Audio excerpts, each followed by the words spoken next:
Telesaúde Bahia, para profissionais de saúde da atenção básica que atuam na Bahia. Bom, quero desejar boa tarde a todos. Eu sou o Thiago, vou estar acompanhando a web de hoje aqui pelo Núcleo de Telesaúde Bahia.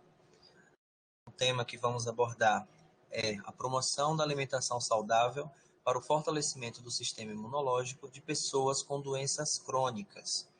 A nossa palestrante convidada é a Lisiane Oliveira.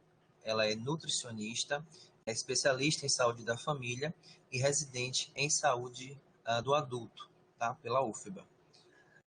Estão presentes aqui também conosco a Diretoria de Gestão e Cuidado, né, da área técnica de alimentação e nutrição. Então, vamos dar início à nossa atividade de hoje. Desejar uma excelente web palestra para todos. Vou passar a palavra para a nossa palestrante. Boa tarde a todos. É com imenso prazer que inicio essa web palestra, a convite da Diretoria de Gestão de Cuidado, por via da área técnica de alimentação e nutrição. Sou Lisiane Oliveira, nutricionista, e vamos discutir um pouco, sobre como a alimentação saudável pode atuar no fortalecimento do sistema imunológico, principalmente em pessoas com doenças crônicas, certo? Vamos lá.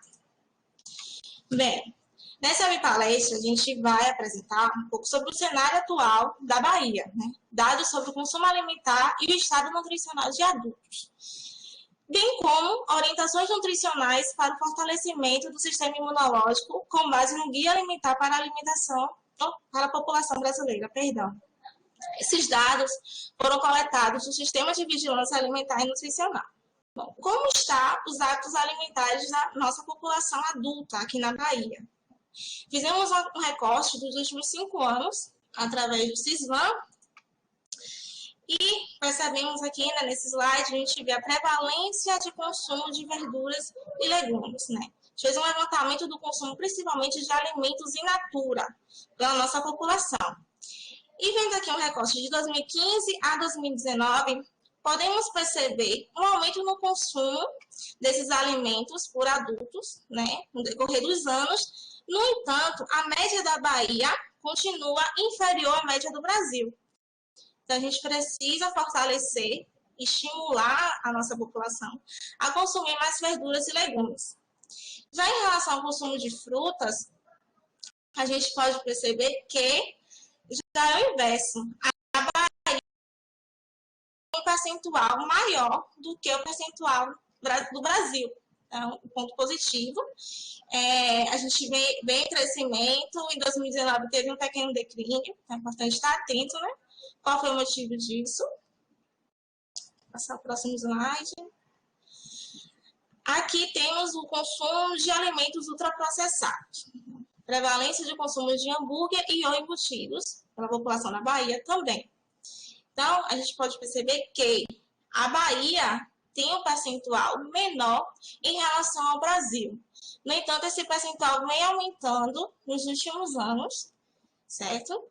E a prevalência de bebidas adoçadas. Entende-se por bebidas adoçadas, os sucos prontos, suco de caixinha, suco de polpa com adição excessiva de açúcar, então tudo isso.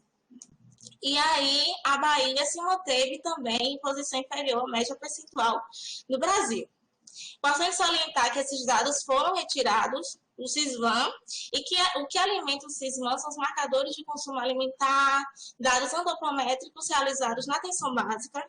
Então, é importante estar alimentando esse sistema, porque através dele a gente consegue dados para ter um cenário, um diagnóstico da situação alimentar e nutricional da nossa população.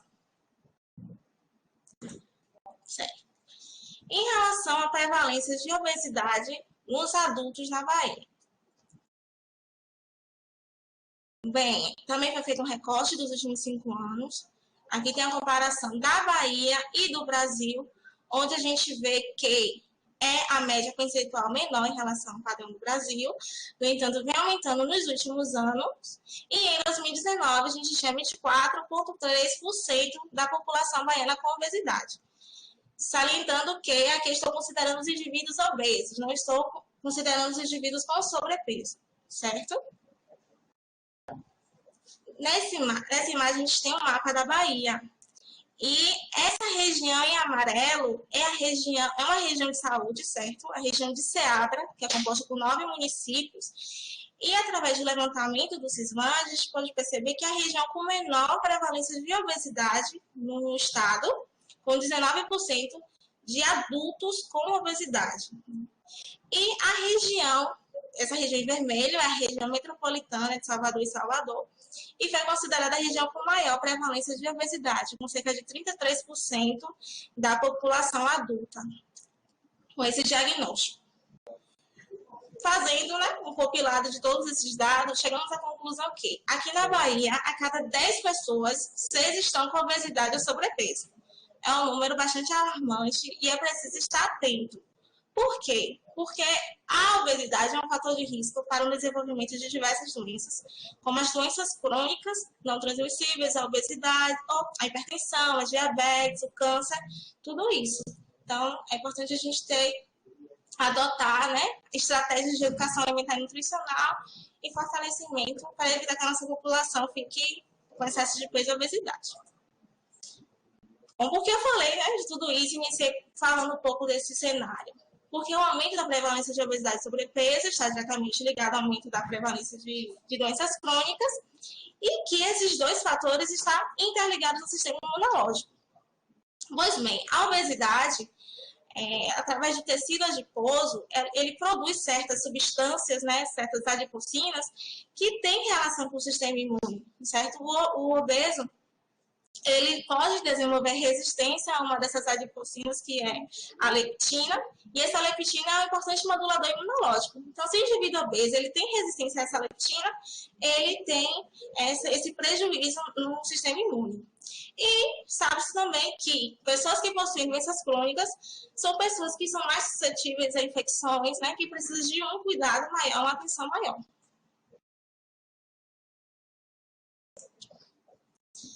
E existem 4 parâmetros fundamentais para fortalecer o sistema imunológico. Quais são esses? A alimentação adequada e saudável, que a gente vai discutir sobre palestra, com mais detalhes. A atividade física, existem inúmeros estudos que mostram a importância da atividade física no fortalecimento do sistema imunológico. O sono é fundamental, então é importante a gente orientar a nossa população a evitar o uso de telas antes de dormir, deixar o ambiente mais escuro, mais aconchegante, para melhorar essa qualidade do sono e tentar dormir de 7 a 8 horas por dia. E a saúde mental, o estresse vem aí como um grande causador da diminuição do sistema imune, da imunidade. Então, é importante a gente cuidar da nossa saúde mental, fazer atividades prazerosas, meditar, respirar, fazer uma caminhada, porque tudo isso, em conjunto, vai ajudar a fortalecer o sistema imunológico. Não existe um fator isolado que vai estar, por si só, nos ajudando nessa questão, A gente precisa tentar manter o equilíbrio de todos esses fatores, certo?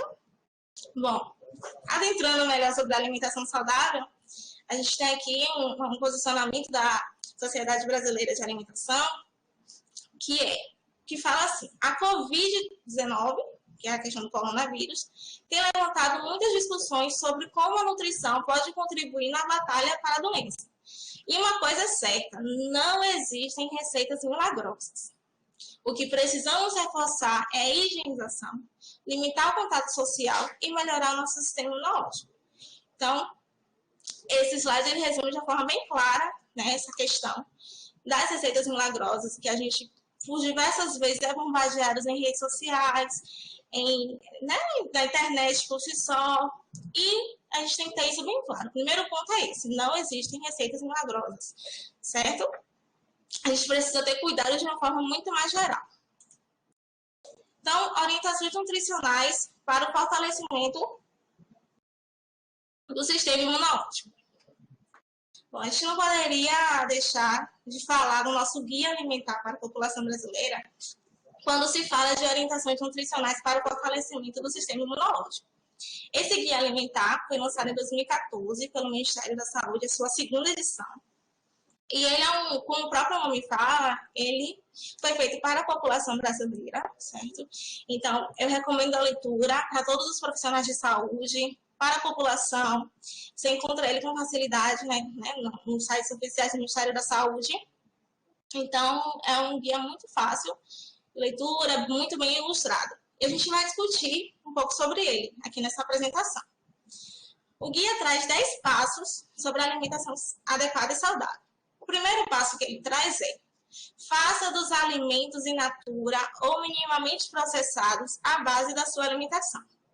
Entende-se por alimentos in natura aqueles alimentos retirados da natureza, né? Retirados de vegetais e de animais, certo? E alimentos minimamente processados, aqueles alimentos in natura que passaram por um pequeno grau de processamento, como, por exemplo, uma embalagem, uma limpeza, o arroz e o feijão que a gente compra ali todo embalado. Então, esse é um alimento minimamente processado.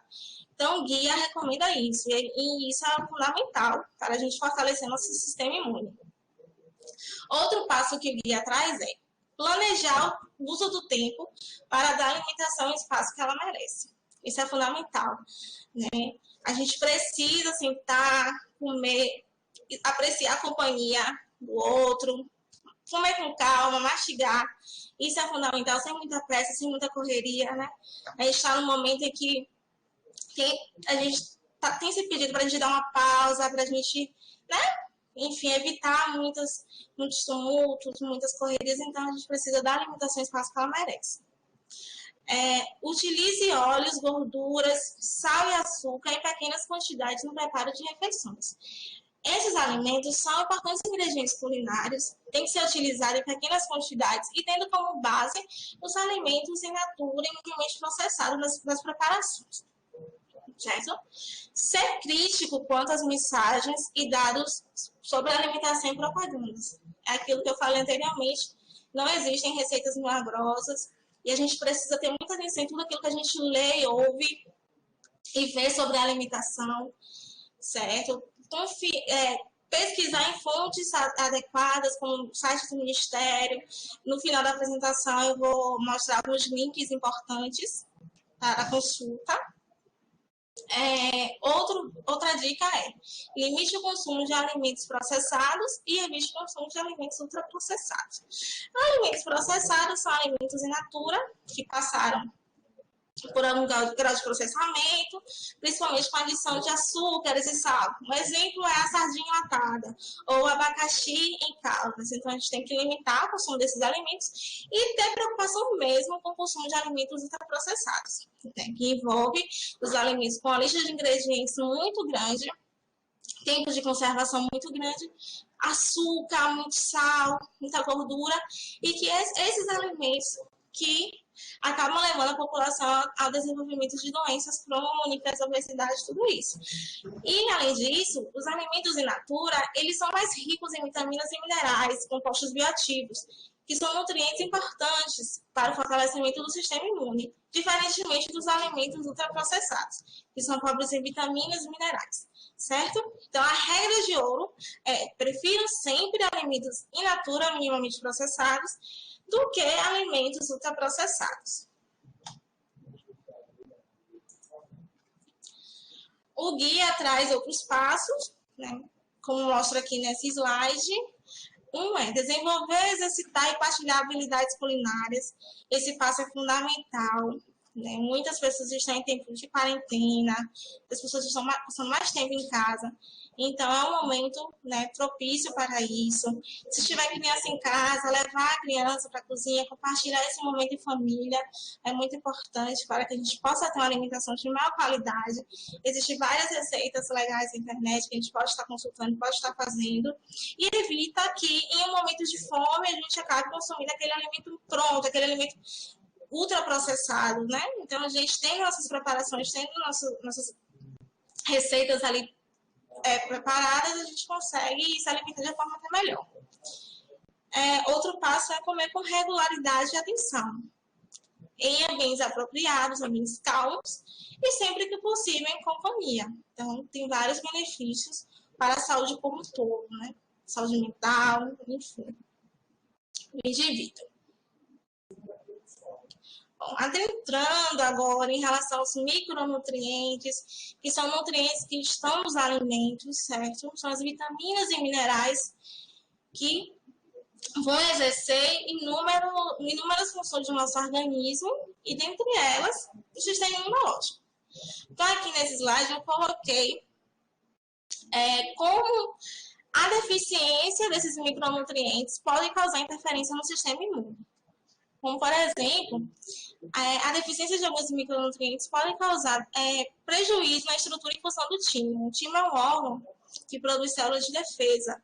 Então, a deficiência de alguns micronutrientes pode causar, sim, esse prejuízo na função e aí, consequentemente, trazendo um prejuízo para o sistema imunológico. Função, proliferação e desenvolvimento dos linfócitos T. Alguns micronutrientes também podem causar interferência. Os linfócitos T são importantes células de defesa, certo? Redução dos componentes do sistema complemento. Deficiências de alguns micronutrientes podem levar a isso. Componentes do sistema complemento são proteínas importantes para o fortalecimento do sistema imune. Comprometimento da fagocitose, que é um mecanismo de defesa do nosso corpo. Exacerbação do estresse oxidativo, e aí eu trago os alimentos antioxidantes como importante nessa questão que a gente vai falar, né, das vitaminas que tem esse potencial. Falha nas atividades das células natural killer, que são células de defesa, são os linfócitos de rápida ação no corpo, né, para matar o antígeno agressor. Então, os nutrientes, eles atuam em sinergia, atuam em conjuntos. Não existe um nutriente com uma função específica apenas para uma dessas aqui, né? A gente tem a vitamina A atuando no comprometimento da fagocitose, a gente tem o zinco aí muito presente, a deficiência da vitamina A causando comprometimento da fagocitose. A gente tem o zinco muito presente, auxiliando na proliferação, função e desenvolvimento do linfócito T. Então, bom, pessoal, a gente vai voltar a discutir sobre o guia alimentar para a população brasileira. Como eu falei anteriormente, não tem como a gente discutir sobre orientações nutricionais com o objetivo de fortalecer o sistema imunológico sem discutir as diretrizes e os princípios do guia alimentar. Para quem não conhece, o guia alimentar é um documento lançado pelo Ministério da Saúde, teve a sua segunda edição em 2014 e ele foi feito, como o próprio nome diz, para a população brasileira. A linguagem de fácil acesso, é um material muito ilustrativo, certo? Para quem ainda não fez a leitura, eu recomendo a leitura. E aí, a gente vai estar discutindo alguns pontos importantes sobre ele aqui agora. Bom, ele traz os 10 passos para a alimentação adequada e saudável. Um desses passos é faça dos alimentos in natura ou minimamente processados a base da sua alimentação. Considerando que alimentos in natura são os alimentos extraídos da natureza, dos vegetais, dos animais, e os alimentos minimamente processados são os alimentos in natura que passaram por algum grau de processamento mínimo, como, por exemplo, arroz embalado, feijão embalado, certo? Outro passo é planejar o uso do tempo para dar à alimentação o espaço que ela merece. Esse passo é fundamental. A gente vive muito na correria, a gente acaba dedicando pouco tempo para a alimentação. Então, é importante dar uma pausa, é importante priorizar esse momento, sentar à mesa, comer com calma, certo? Se possível, em companhia. Utilize óleos, gorduras, sal e açúcar em pequenas quantidades nos preparos das refeições. Esses alimentos são ingredientes culinários importantes para dar sabor ao alimento, porém, ele deve ser utilizado em pequenas quantidades, tendo como base preparações feitas com alimentos in natura minimamente processados, de preferência. Ser crítico quanto a mensagens e dados sobre alimentação e propagandas. Este é um passo fundamental. A gente vive numa era de fake news em que são divulgadas várias informações errôneas sobre alimentação e nutrição. Então é importante que a gente tenha muita atenção em tudo que a gente vê, tudo que a gente ouve, tudo que a gente lê sobre alimentação. Procure sempre as fontes mais confiáveis.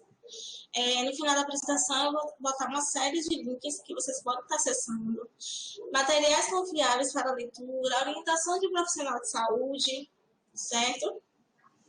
Limite o consumo de alimentos processados e evite o consumo dos alimentos ultraprocessados. Entende por alimento processado, alimentos que in natura que passaram por grau de processamento, com adição de ingredientes culinários como sal, para aumentar a conservação, ou açúcares.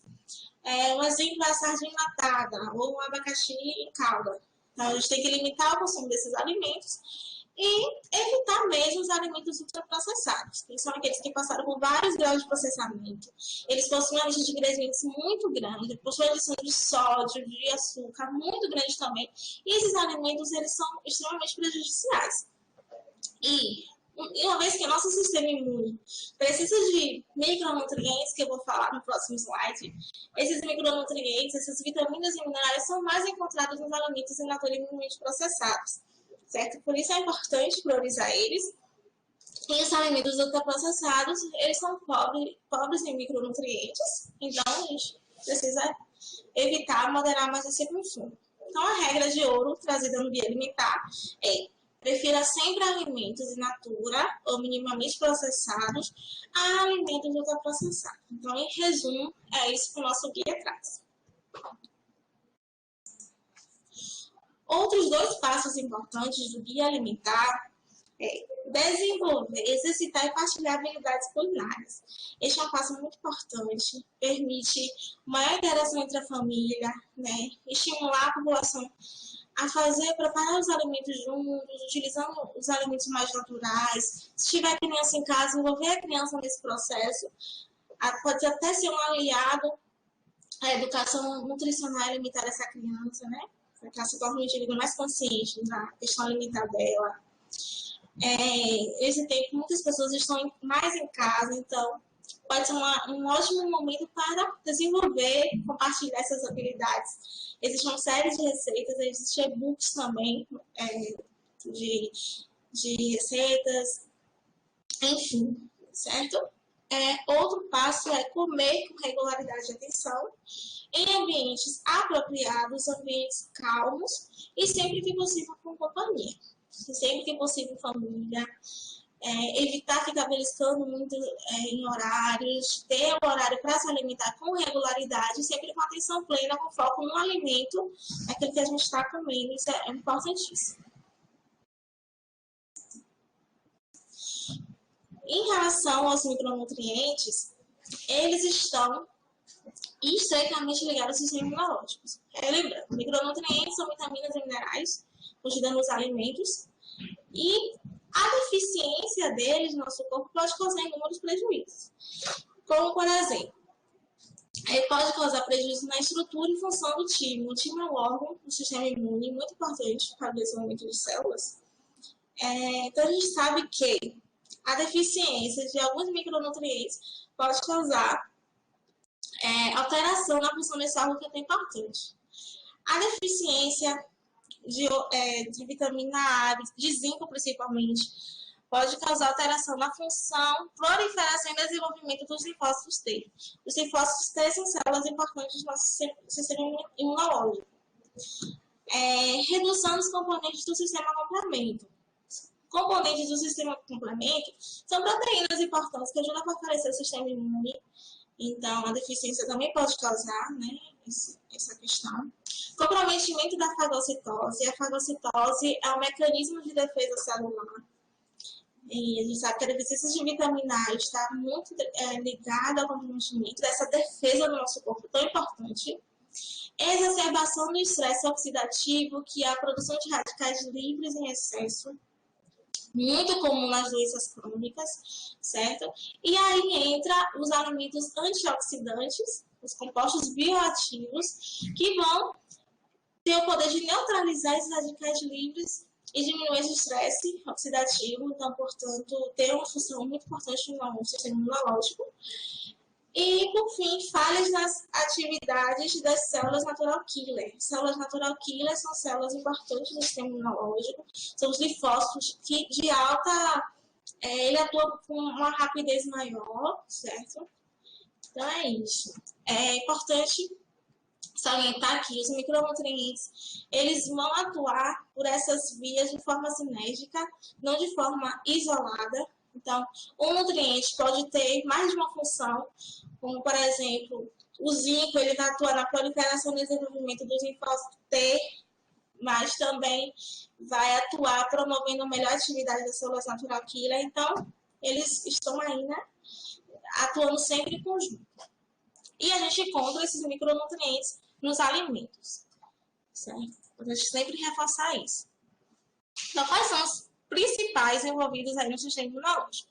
Temos a vitamina A, o selênio, magnésio, vitamina D, vitaminas do complexo B, o zinco, o ferro e a vitamina C. Vamos ver mais à frente onde a gente pode encontrar esses nutrientes, né? Então, o zinco é um nutriente muito encontrado em frutos do mar, principalmente, mas também a gente encontra ele em vísceras, em carnes e em vegetais, né? O selênio é um micronutriente muito importante também na questão do sistema imunológico.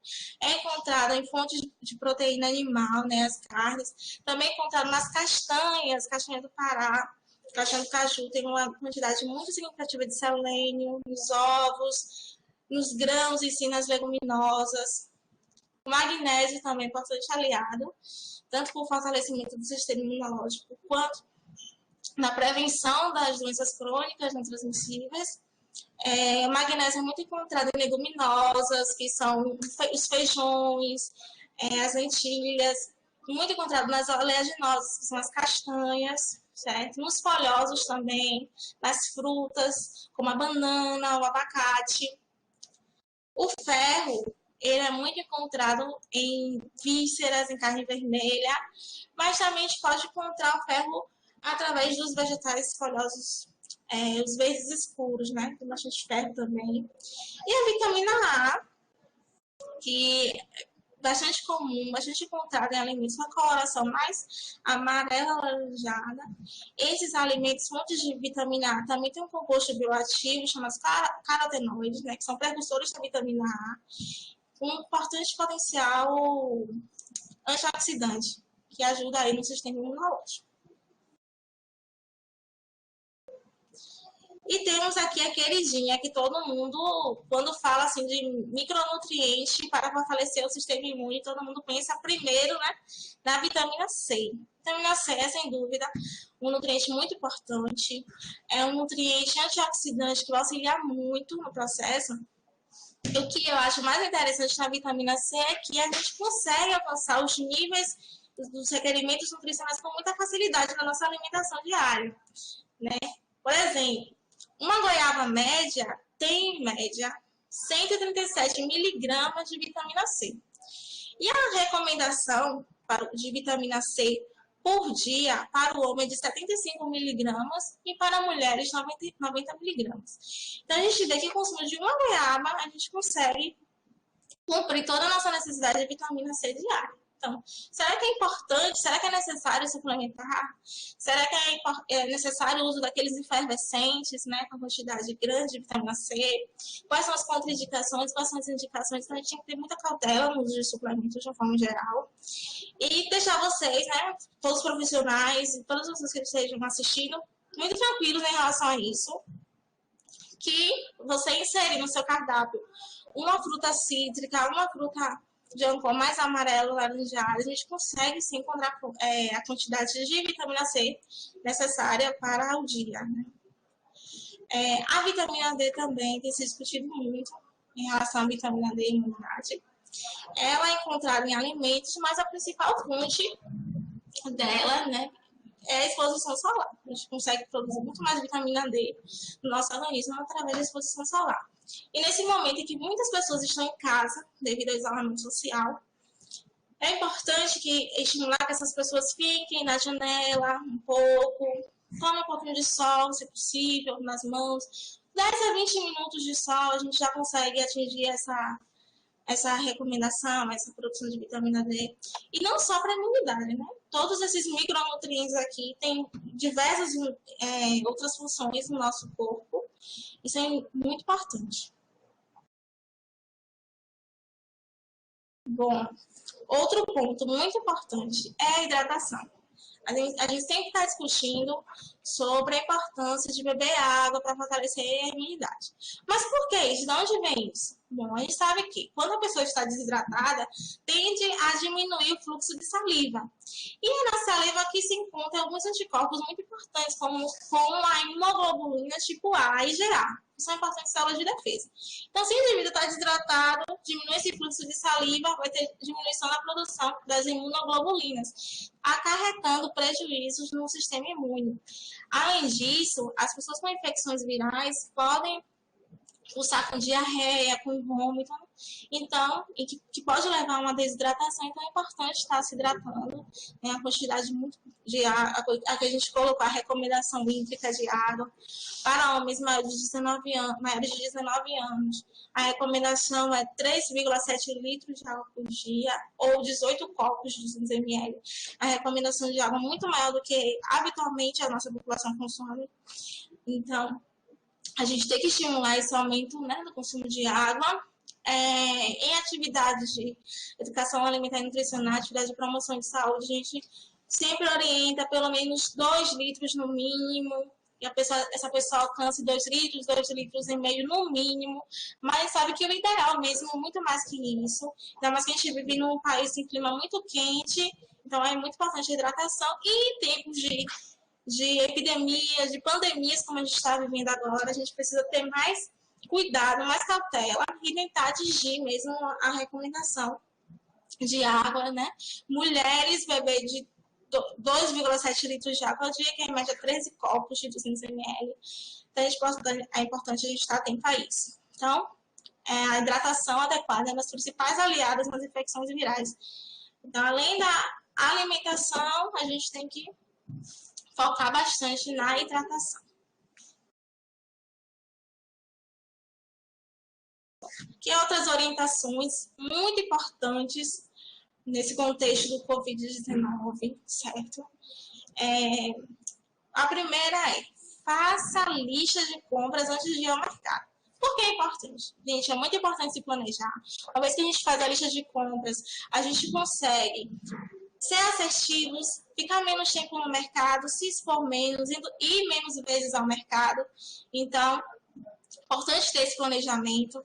Faça compras em horários alternativos e locais perto de casa. Então, ver os horários em que os mercados estão mais vazios e, preferência, aqueles mercados de médio porte perto de casa, para a gente valorizar o comércio local, certo? Evite locais de compra com muitas pessoas, né? Então, a gente pode ver os horários, enfim. O distanciamento é muito importante nesse período de pandemia. Evitar compras de refeições prontas industrializadas, aquilo que a gente estava falando anteriormente, do consumo de alimentos ultraprocessados, e quanto isso pode trazer prejuízos para nosso sistema imunológico. Um cuidado muito importante que a gente tem que ter é com as embalagens dos alimentos, e especialmente os deliveries. As pessoas vêm pedindo muitos alimentos em deliveries, né? A gente precisa, se esse alimento chega em casa, retirar da embalagem, higienizar a embalagem, retirar a embalagem, né? Colocar ele em outro utensílio para poder comer e descartar essa embalagem. Então, a gente tem que estar muito atento. Higienizar as mãos, obviamente, também, após pegar nessas embalagens. E procurar estratégias para lidar com as emoções sem recorrer à comida. Isso é um fato muito importante. Muitas pessoas estão em isolamento, muitas pessoas estão desenvolvendo ansiedade, né? Todo esse contexto que a gente está vivendo. Então, é preciso diferenciar, primeiramente, o que é a fome emocional, o que é a fome fisiológica, certo? E procurar outros meios de prazeres, como atividade física, como uma meditação, como a leitura, como aquilo que você gosta, né? Que a pessoa gosta. Então, e também, gente, não é época de fazer dietas restritivas, certo? E dietas restritivas, estresse, tudo isso pode fazer com que a gente acabe colocando nas emoções, descontando na comida, no alimento. Então, é importante estar atento a essas questões. Você foi no mercado, comprou o alimento, pronto, o que é que eu faço? Cheguei em casa. higienizar as mãos, obviamente, e higienizar os insumos. Isso é fundamental. Então, antes de colocar os insumos, as embalagens no armário ou na despensa, lavar as embalagens com água e sabão, se possível, é importante. Ou então, borrifar o álcool líquido 70% ou solução clorada. Solução clorada pode ser hipoclorito de sódio, ou então a própria água sanitária, para uso diluída na proporção de uma colher de sopa para 1 litro d'água. A gente pode estar passando, ou paninho com detergente, certo? Sempre possível, para aí sim a gente colocar esse insumo no armário, na geladeira. Antes de consumir frutas, verduras e legumes crus, é importante lavar bem com água corrente e sanitizar com hipoclorito de sódio ou água sanitária diluída. Né? A proporção e tempo do hipoclorito vem indicado sempre na sua embalagem. E aqui a gente vai ver uma imagem que mostra o passo a passo para a higienização correta das frutas e verduras, né, hortaliças. Não só em tempo de pandemia, mas sempre a gente tem que seguir esses passo a passo. E lembrar que vinagre não mata bactéria, certo? Carbonato não mata bactéria, então é ideal que a gente use a hipoclorito de sódio ou água sanitária. Então, primeiro a gente seleciona o alimento, retirando as partes deterioradas. Lavar com água corrente, depois pegar, botar de molho em uma bacia com água, 1 litro de água para 1 colher de sopa. Coloca o alimento, deixa de molho lá por 10 a 15 minutos, depois retira, enxágua, e aí a gente pode guardar para fazer a montagem da preparação que a gente deseja.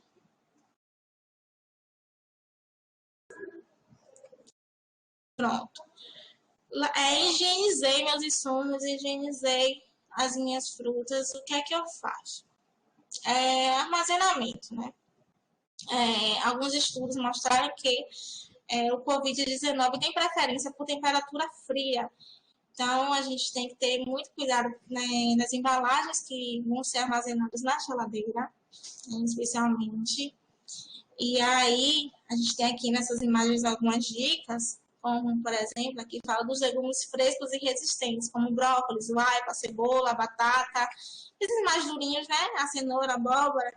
A gente pode fazer a técnica do branqueamento. Guardem um pouquinho que eu vou falar no próximo slide como é que funciona essa técnica. Os ovos frescos, eles devem ser armazenados em recipiente com tampa sobre refrigeração. Então, a gente tem que evitar colocar o ovo na porta da geladeira, que pode ser ali um local de proliferação de micro-organismos. Entendeu? Que a gente coloca ele numa vasilha tampada, para garantir uma boa veração também. Feijão e leguminosas, a gente orienta que pode ser cozido e congelado em porções.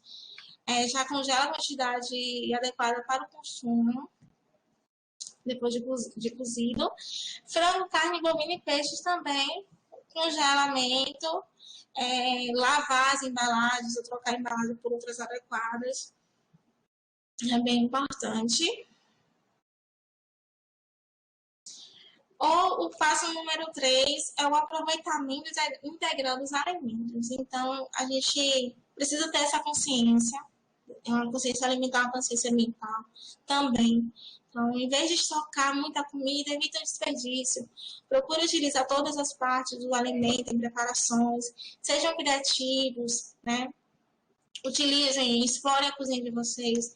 Então, aqui fala priorizar o aproveitamento integral dos alimentos utilizando cascos, talos e sementes. A gente pode estar utilizando, por exemplo, a semente de abóbora, que é rica em magnésio, né? A gente pode estar utilizando os talos para fazer preparações, as cascas para fazer bolo, este bolo de casca de banana. Enfim, a gente tem que aproveitar ao máximo. Há inúmeras receitas na internet e sempre procurar os canais mais confiáveis, como eu falei anteriormente. E após servir as refeições, sempre conservar o alimento, né, na geladeira, onde ele pode ficar até 3 dias, se for congelamento até 3 meses. Espera o alimento esfriar um pouco e aí coloca na geladeira. Pronto. Como eu falei, que eu mostrar para vocês como é que funciona a técnica de congelamento e branqueamento. Essa técnica, ela tem o objetivo de conservar o alimento por mais tempo, mantendo os valores nutricionais, mantendo as características de cor, de sabor, de aroma, certo? Evitando, assim, o desperdício. Então, quais são os passos? Vamos acompanhar aqui. Primeiro, lave verduras, legumes em corrente 1 a 1, em água corrente 1 a 1. Corte da forma em que serão consumidos. Procure cortar em pedaços uniformes para depois branquear por igual. Passo 3. Mergulhe os alimentos em uma panela com água fervente, fogo alto e panela tampada. Passo 4. Com auxílio de uma peneira ou escumadeira, recolha os alimentos da fervura, colocando-os em outro recipiente rapidamente, com água e gelo. A água gelada vai interromper o cozimento rapidamente. E aí depois a gente acondiciona no congelador, em embalagem, né, em vasilhas adequadas. Então, essa técnica vai fazer com que o alimento, a ação dos micro-organismos não aconteça, porque uma vez que o alimento vai ser congelado, ali o alimento fica assim, a água não fica livre para proliferação, e através do aquece primeiro ele e dá esse choque térmico com o gelo, a gente consegue manter o valor nutricional, consegue manter todas as características. Cada alimento tem um tempo médio para ficar em fervura. A gente consegue essa relação de tempo médio no site da Embrapa, tem em média 2, 3 minutos, coisa bem rápida mesmo. Como eu falei, a gente pode fazer em batata, em abóbora, no brócolis, o brócolis conserva muito bem, em vegetais com uma consistência mais durinha e dá super certo. Bom, não há nenhuma evidência a respeito da transmissão por meio de alimentos. Esse foi um posicionamento da Anvisa esse ano, com base no estudo feito pela Autoridade Europeia de Segurança de Alimentos, em que eles perceberam que não existe, né? A gente não consegue, o Covid, ele não é transmitido através do alimento. O que a gente precisa ter cuidado em relação aos utensílios, certo? Então, evitar compartilhar talheres, copos, tudo isso. Melhor não compartilhar. Se você mora em casa com uma pessoa que tem um Covid, essa pessoa tem que ter o talher separado. Se não, cuidado com a higienização, lavar bem com água e sabão. Deixar os talheres na água quente também pode ser importante aliado, porque o vírus ele tem sensibilidade à água quente, certo? E lavar as mãos com água e sabão, é a dica ouro. Utilizar álcool em gel, caso necessário. E é isso. Aqui, para ilustrar, eu coloquei uma nota sobre a pandemia que o Conselho Federal de Nutricionistas fez. E aí a imagem fala, de uma forma bem simples, fuja das fake news que envolvem a nutrição. Então, esse posicionamento, eles fizeram um alerta para a comunidade, que eu basicamente apresentei aqui, cautela com as fontes, as orientações com base no guia alimentar para a população brasileira, fugir das fake news, orientações para profissionais nutricionistas e para gestores. Recomendo leitura, assim que possível, né? Quem tiver interesse de dar uma lida, é muito bom esse material. Aqui, como eu havia prometido, tem alguns links importantes de consulta, como o link do Conselho Federal de Nutrição, o link do Ministério da Saúde, tem vários materiais interessantes sobre alimentação adequada e saudável, o link da Associação Brasileira de Nutrição, que tem uma cartilha muito interessante, que eu utilizei bastante para preparar essa apresentação, então vocês podem ter acesso. E o site da Anvisa, que está sempre atualizado também com informações importantes sobre essa pandemia. Pronto, gente, aqui está nossas referências. O slide vai ficar disponibilizado posteriormente, para quem quiser ver. Então, todas as diretrizes, todos os artigos que foram utilizados, certo? Eu agradeço a audiência de todos, peço desculpas por qualquer intercorrência, qualquer falha técnica. Queria agradecer em nome da Diretoria de Gestão do Cuidado, da área técnica de alimentação e nutrição, que são representadas pelas nutricionistas Cláudia Montal e Renildes Cardoso. Queria agradecer pelo convite. Eu fiz parte da DGC por um período da minha formação enquanto residente, em que eu pude me aprofundar mais sobre a gestão das políticas públicas de alimentação e nutrição, e é por isso que eu estou aqui hoje também. E também as estagiárias do programa Partiu Estágio da área técnica, que auxiliou todo esse trabalho, toda a coleta de dados, elas sempre estiveram presentes, a Nélia e a Priscila Santos também. Então, é toda uma equipe, né, que fez todo esse trabalho, e agradeço, e fique em casa, né? Fundamental. Obrigada, gente. Oi, pessoal. Quero parabenizar a Lisane pela apresentação. Lisane, o pessoal está me preocupar só na parte onde você falou sobre o consumo de água. Sim. Só uma explicação rapidinha sobre isso. Sobre o consumo de água. Homens e mulheres. Certo. Existe uma diferença da quantidade de água que é recomendada para o homem ou para a mulher, né? Com necessidades fisiológicas, por estrutura fisiológica diferente, o homem ele tende a ter mais massa muscular do que a mulher, enfim. Então, todas as pesquisas mostraram e chegaram a essa diretriz de recomendação de água diferente para homem e para mulher. Tem uma outra recomendação também, que é por quilo de peso corporal, que você multiplica 30 ml por quilograma de peso. Eu não quis falar essa porque a gente está, né, com o público mais geral, mas também, caso você tenha dúvida, também você pode estar utilizando essa outra recomendação, que é 30 ml de água por quilograma de peso. Tá certo, então vamos para algumas dúvidas. Eu peço que as pessoas que estão ainda nos acompanhando e não fizeram as suas perguntas, aproveite esse espaço colocando aqui no bate-papo. Bom, a primeira pergunta foi da Mônica. Ela pergunta quais evidências científicas sobre a vitamina D em relação ao Covid-19. Bom, ainda não existe nenhum estudo, né, que associe um micronutriente, uma vitamina ao Covid-19, um estudo de grande porte. Então, o que se tem é especulações. O que se tem é que a vitamina D, sim, existem evidências científicas que a vitamina D auxilia na imunidade, através de vias bioquímicas, através daquelas ações que eu falei anteriormente, né? Dos órgãos, da proliferação das células, dos linfócitos. Mas em relação ao Covid-19, ainda é muito cedo para a gente falar a atuação de um nutriente específico com esse vírus, com a prevenção desse vírus ou manejo. Então, infelizmente, a gente não tem estudo relacionando essas duas coisas, né? Então, é algo mais que vai vir mais adiante e aí, a longo prazo. Estudos robustos mesmo, com a qualidade melhor, a gente não tem relacionando ao Covid, mas a gente tem em relação à imunidade. Lembrando que essa atividade é gravada, algumas pessoas estão perguntando. Na próxima semana vai estar já disponível, né, no nosso canal no YouTube. Então é só pesquisar lá, Telesaúde com 2S, canal Telesaúde Bahia, tá bom? Só colocar lá no YouTube.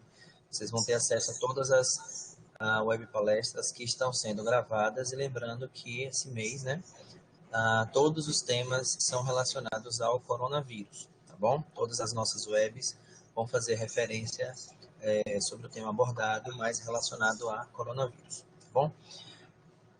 E a declaração de participação, também estão perguntando aqui, eu coloquei o link aqui no bate-papo, é só clicar no link, né, ir para o nosso site e fazer a sua solicitação lá. A declaração não é enviada por e-mail, tá, pessoal? Vocês vão solicitar essa declaração em nosso site e por lá mesmo vocês vão fazer o download do arquivo em PDF. Bom, a próxima pergunta é do Ramon. Ele pergunta se há alguma necessidade de suplementação com polivitamínicos na população acometida com doenças crônicas. Bom, ainda também não existem estudos que mostram benefícios de polivitamínicos para esses pacientes, né? O Covid-19 é algo muito novo. Mas o que se tem, sim, é que é mais interessante do que a suplementação, é o consumo mesmo desses alimentos in natura. Então, consumir de 3 a 4 frutas no dia, 4 porções, consumir verduras, legumes, né? Nas refeições também esse aumento. A suplementação de polivitamínico tem que ser de uma forma muito individualizada, aquele profissional de saúde tem que avaliar para ver se é realmente interessante, certo? Porque muitas vezes o alimento, ele consegue dar conta.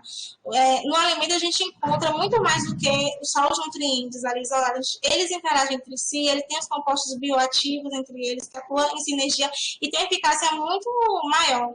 Então tem que ser avaliado com critério, não existe uma recomendação assim universal para todos os pacientes acometidos com Covid, e também a gente ainda não tem estudos que mostram o benefício dessa suplementação para essa população.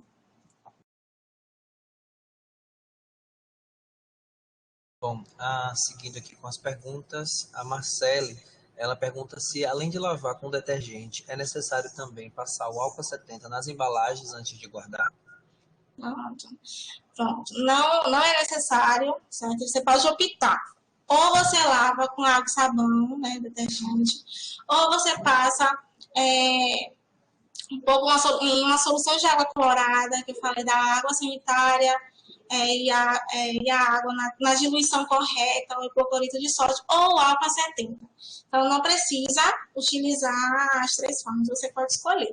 A água e sabão é a linha de frente inicial super eficaz, já mostra que ela consegue sim destruir o vírus. Então, pode ser algo muito mais acessível, né, pra gente nessa situação. Então, pode ficar tranquila que você lavando a embalagem com água e sabão, você vai conseguir eliminar sim o vírus. Pode ficar tranquila, viu? Pessoal, lembrando que quem tiver dúvidas sobre esse tema e ainda não colocou as perguntas, aproveite esse espaço. A pergunta da Maiara, ela pergunta sobre a higienização com detergente líquido de lavar louça é recomendado para os alimentos também. Ela fala em relação à embalagem, mas a gente acabou de responder. Aí ela pergunta sobre o uso do detergente de lavar louças nos alimentos. Pronto. Não é recomendado. A recomendação é água sanitária ou hipoclorito de sódio. Lembrando que essa água sanitária tem que ser água sem cheiro, apropriada para uso em alimentos. No rótulo da água sanitária tem lá as indicações de uso, aí você consegue ver se o uso é para em alimentos, né? Então, não precisa de detergente. O detergente ele não vai ter. Ele pode ser tóxico para o alimento em si, certo? Para uma folha, para uma fruta. Então, o ideal é que a gente use a solução de água clorada, hipoclorito de sódio, deixe de molho por 10 a 15 minutos, enxague, e aí sim a gente pode consumir aquele alimento cru. Bom, não temos mais perguntas. Pessoal, caso vocês ainda tenham alguma colocação, vocês podem estar utilizando aqui o bate-papo. A Maiara pergunta aqui, em relação aos talheres que foram utilizados por pacientes suspeitos, devem ser higienizados com água sanitária ou detergente é suficiente? A recomendação é que a gente sempre lave os talheres com água, com detergente, água e sabão, né? O que você pode fazer é colocar em água quente. Eu acho que é mais eficaz do que até passar água sanitária. Mas pode ser também. Lembrando que não é para passar água sanitária diretamente no talher. Você coloca em solução e coloca o talher. Porque se passar água sanitária diretamente pode causar algum prejuízo para o material, pode causar algum desgaste. Então você coloca lá o talher. Enfim, você pode utilizar as 3 vias, né? Lavar, botar água quente, ou então lavar e colocar em solução clorada para se certificar mais da eliminação desse vírus. E lembrando que em domicílio, né, casos suspeitos ou confirmados, o ideal é que as pessoas tenham seus materiais individualizados, né? Não compartilhar talher, copo, toalhas, esse tipo de material. Então, ter o material individualizado, além de seguir as orientações de higienização. Exatamente, importante. O José também pergunta em relação à atuação do nutricionista na atenção básica, se ele pode atender os casos graves de má nutrição. Os casos graves de má nutrição, Pode. Agora ele fala em relação aos casos graves de Covid-19? Acho que confunde um pouco por conta disso, né? Os casos graves não são atendidos na atenção básica. É bom deixar claro, Exato. pessoal. Mas aí, se for algo em relação à nutrição, aí vamos falar com a nutricionista. Exatamente. Se for Tem, caso... tem alguma recomendação nesse caso, se for um paciente, acho que desnutrido, né, ou subnutrido, não necessariamente com Covid, eu acho que a pergunta é essa. Com Covid a gente já sabe que não é na atenção básica. Então vamos a gente não vai pensar estar. numa situação que não é com Covid. Pronto. Sim, é importante ter acompanhamento com o nutricionista, o profissional de saúde também, certo? A orientação é muito individualizada, mas tem uma regularidade. Lembra que eu falei no guia alimentar a questão de comer com regularidade, comer os alimentos na forma in natura, minimamente processados, enfim, né? Aumentar o porcionamento. Tem a questão também do apetite, então às vezes o paciente desnutrido ele não tolera grande porção, então a gente faz um número de vezes, um fracionamento maior para evitar que esse paciente se alimente mais, evitar muito tempo em jejum, isso aí é o primeiro passo. E aí a questão da ingestão de proteína é importante, a questão de ingestão de carboidratos complexos, que são as raízes, também é muito importante, né? Em algumas situações pode ser necessária suplementação para desnutrição grave, outras não. Aí tem que ser mesmo avaliado pelo profissional de saúde, mas em suma é isso, né? Evitar ficar muitos períodos sem se alimentar, e quando for se alimentar, ter uma alimentação de qualidade, fontes de carboidratos, proteínas, gorduras boas também. O Everton, ele fala, considerando a população que tem dificuldade no acesso à água. Ele pergunta sobre quais outras maneiras que são indicadas para o cuidado com os alimentos para evitar a transmissão. Com os alimentos, certo. Na ausência de água, né? Vocês estão falando falas de verduras e frutas? Ele não especifica, mas eu acredito que sim. Né? No caso, substituir a água e sabão, né? Pronto. Em relação às embalagens, é muito mais tranquilo a gente orientar. Na falta de água, a gente consegue passar o álcool, consegue passar até um pano com detergente, um pano com solução floral.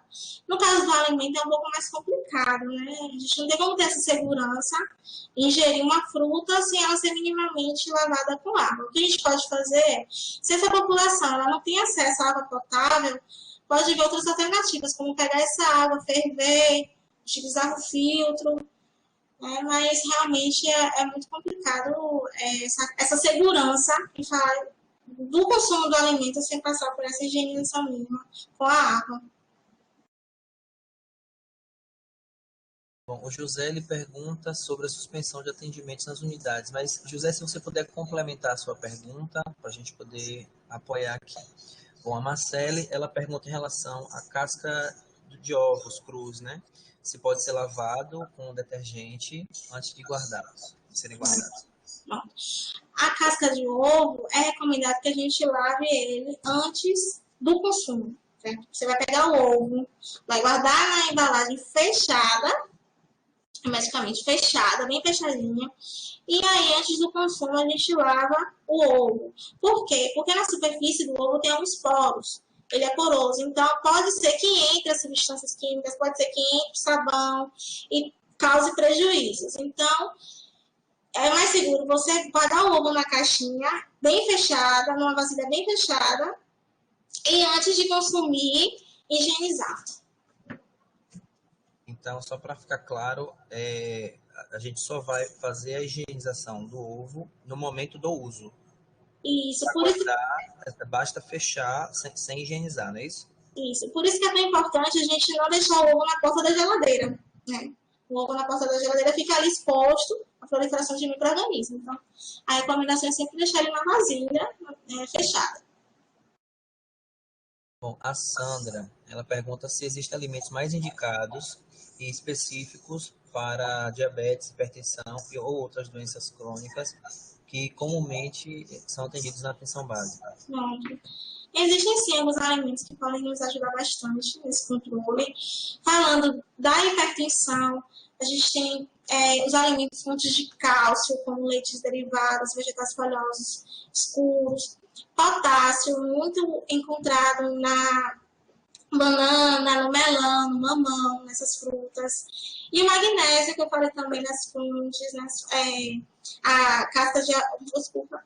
A semente de abóbora, algumas fontes animais também, alguns grãos como feijão a gente encontra. Então, esses 3 micronutrientes são muito importantes na questão da pressão arterial, certo? O controle do consumo de sal também, existem alternativas de substituir o sal pelo sal de ervas, certo? Você pode procurar receitas e sempre orientar esses pacientes a consumir sal de ervas ao invés do sal de cozinha normal. Sal de ervas a gente acrescenta outros tipos de ervas desidratadas, que vai diminuir a quantidade de sódio e vai trazer outros benefícios. Com relação ao diabetes, tem um alimento muito bom e muito acessível que é a aveia. Né? Existem várias evidências científicas que mostram a ação da aveia na redução da glicemia.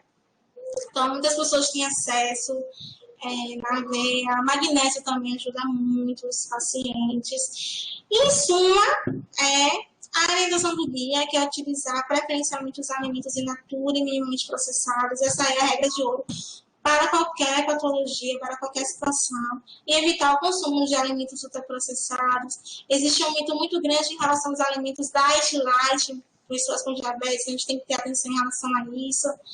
Enfim, né, basicamente, são patologias que envolvem muitos mitos em relação à alimentação e nutrição, né, o que é que pode comer, o que é que não pode. Mas seguindo a orientação do guia, no caso da diabetes, evitando o consumo de açúcar, de mesa, a gente consegue sim ter um bom controle e até uma prevenção, né? Para não causar essas doenças, para não vir a desenvolver essas doenças crônicas. Uma última pergunta pela rede social que recebemos em relação às pessoas que não conseguem manter o número de refeições, né? Entre 4 ou 6 refeições ao dia, ou pela rotina, ou por não ter acesso a essa quantidade de refeição. Existe um número mínimo de refeições ao dia para garantir uma alimentação saudável? Bom, é bem complexo essa pergunta, né? Porque a gente vive num país de grande insegurança alimentar e nutricional, um país de contextos de fome, de dificuldade mesmo de acesso. Então, quando eu atuei na atenção básica, eu procurava sempre orientar aquele mínimo que a pessoa tem acesso a ser de qualidade, né? Pessoas com renda muito baixa não conseguem realmente se alimentar de 3 horas, não conseguem acesso a muitos alimentos. Então, ou pessoas pequenas, como por exemplo o consumo do ovo. Algumas pessoas conseguem ter acesso ao ovo ao invés das carnes, por serem mais baratos, então o consumo do ovo no almoço ao invés de uma calabresa. Assim, o ideal é que sejam 6 refeições, no mínimo até 3 refeições. Pelo menos o café da manhã, almoço e jantar, a gente consegue regular o nosso corpo, a gente consegue nutrir o nosso corpo. Mas, infelizmente, a gente sabe que nem todo mundo tem acesso. Então, tentar ver o melhor, fazer o melhor do que essa pessoa tem acesso de compra, ver preços, o comércio local, o que tem de mais econômico, enfim, né? E procurando alternativas para ajudar essa população de baixa renda mesmo. Estas foram as perguntas, nossa atividade de hoje. Eu quero agradecer a todos vocês por estarem conosco, agradecer pela compreensão também, né, do imprevisto aí que tivemos mais cedo. Agradecer a Lisane, né, pela excelente explicação que ela trouxe hoje aqui para nós. Também a participação da Diretoria de Gestão de Cuidado, né, em relação à área técnica de alimentação e nutrição, que participou conosco hoje. Telesaúde Bahia, para profissionais de saúde da atenção básica que atuam na Bahia. Disponível em qualquer lugar e a qualquer hora. É fácil e sem complicação. Se você é integrante de equipe de saúde da família, núcleo de apoio à saúde da família, consultório na rua, mais médicos, programa Saúde na Escola e Academia da Saúde, se conecte com a gente. Por internet, telefone ou pessoalmente. Saiba mais: www.telesaude.ba.gov.br